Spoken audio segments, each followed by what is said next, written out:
All right, everybody, we finally want to talk to you about articulation. So let's go through it. If you guys remember, the original version had maybe 6 or 8 moving parts: the arms, the legs, the head, and I think the waist.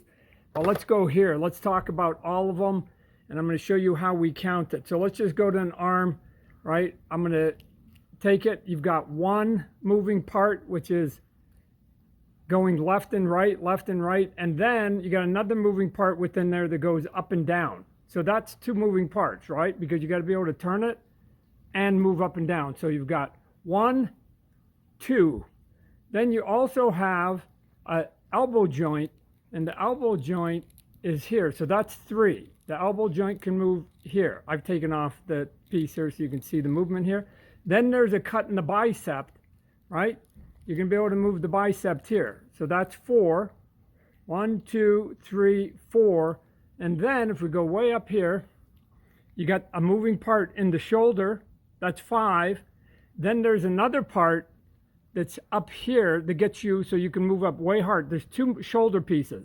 That's 6. And then you can twist and turn the shoulder pad itself. That's 7. So there's 7 on one arm, which basically means 7 plus 7 is 14, right? It's the same on both sides. So we've got 14. Plus we've got a moving head. That's 15. Plus we have the chest will move, 16.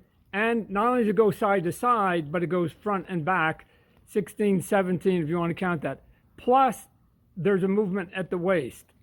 So there's 18. We got a movement at the waist is 18. Now we're going to go to the legs. We're at 18. Keep that number there. Now if we go to the legs, we've got a toe articulation, right? 1.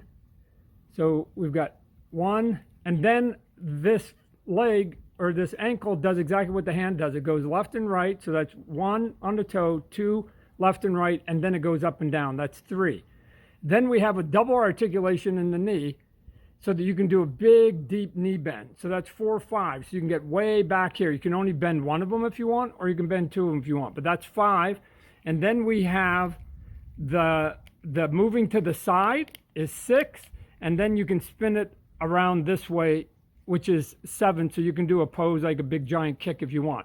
So that's 18 plus 7 is 14. So if you add 14 and you add 18, you get to your 32 moving parts that are on this figure. And that doesn't include some of the moving parts that are on the weapons. So that's how we get to our figure. You're going to have lots of articulation, plenty of points, 32, and that's not counting all the movable parts that you can take off, the swappables. I'm not counting the magnetic stuff. 32 articulated points. You can put him in a ton of poses. He looks super cool. He can grab his weapons up behind. He can give you a kick to the side. He can pose like this because he can turn his ankle. Don't worry about it. So there it is, 32 points articulation, and he's got a big giant cake. Thanks.